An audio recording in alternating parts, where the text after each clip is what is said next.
নমস্কার, আমি রুমা। আপনাদের জন্য আবারও একটি নতুন এপিসোড নিয়ে চলে এসেছি। রান্নার ছোটোখাটো সমস্যার সমাধান পেতে এই চ্যানেলটিকে অবশ্যই পাশে রাখবেন। দেখুন, আমি 10টি টিপসের মধ্যে আমি শুরু করছি আজকে প্রথম টিপস। দেখুন, নাম্বার 1, মাংস দ্রুত নরম করতে রান্নার আগে টক দই, কাঁচা পেঁপে বা লেবুর রস হাতের কাছে যা থাকবেন তাই মেখে 10 মিনিট রেখে দেবেন। দেখবেন মাংস খুব তাড়াতাড়ি সেদ্ধ হয়ে যাচ্ছে।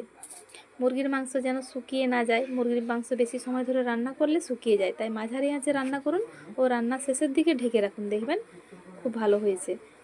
নাম্বার 3, খাসির মাংস সুগন্ধি করতে রান্নার শেষে সামান্য ঘি ও গরম মশলা দিয়ে খাসির মাংসের রান্না করুন, দেখবেন স্বাদ গন্ধ দুটোই ভালো থাকবে। এখানে বলে রাখি, চ্যানেলে যদি নতুন হন, ফেসবুক থেকে যদি দেখেন তাহলে ফলো বাটন টিপে রাখবেন, আর যদি ইউটিউব থেকে দেখেন তাহলে অবশ্যই সাবস্ক্রাইব করে রাখবেন। নাম্বার 4, সবজি অনেক সময় পুষ্টিগুণ হারিয়ে যায় রান্নার পরে, তাই সবজি রান্নার সময় কম জল দিয়ে রান্না করুন ও ঢেকে রাখুন, দেখবেন এতে কোন ভিটামিন নষ্ট হবে না।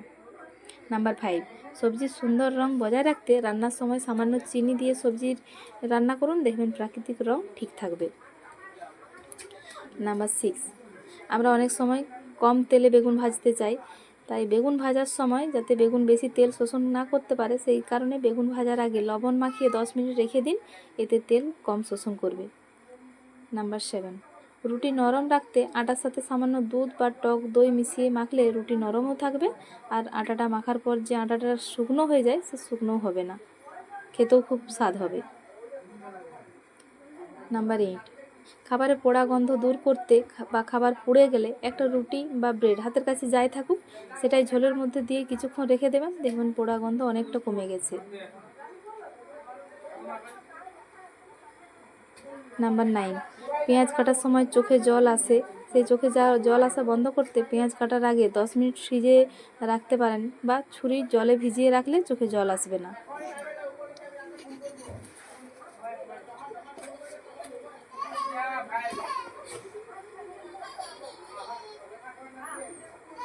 নাম্বার 10, বেসনের পকোড়া বা বেগুনি আরও মুচমুচে করতে ব্যাটারে সামান্য গরম তেল ও 1 চিমটি চালের গুঁড়ো মেশালে পকোড়া বেশি মুচমুচে বা স্কিম্পি হবে, দেখবেন